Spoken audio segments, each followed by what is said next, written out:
This is a 2006 Pontiac G6. I got called out to make a set of keys. The girl lost the keys for it.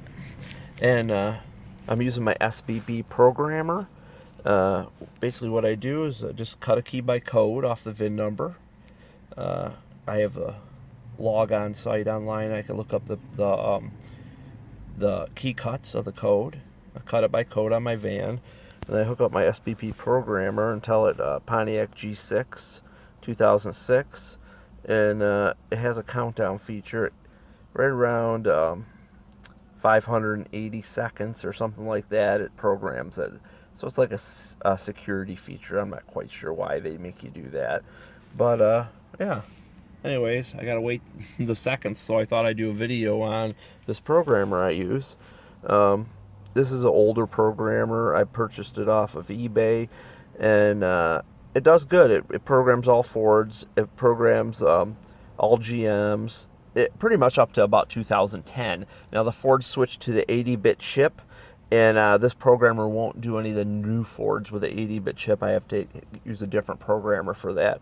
But because this programmer is not very expensive, you know, I have a couple of them.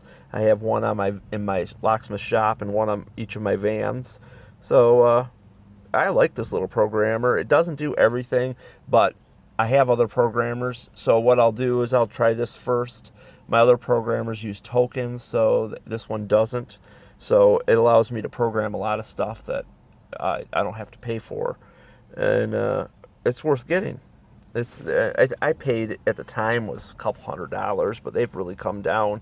You can get these things on DHgate for about $65, and like I said, it won't do everything. It does about 65-70% of the vehicles. It might say it'll do it on here, like Chryslers. It says it does a bunch of Chryslers, but it doesn't. It only does a few of the Chryslers. It does all the Fords. It does most of the foreign cars. And pretty much you got to do trial by error and hook it up, go through the prompts, tell it what kind of car, and see if it programs it.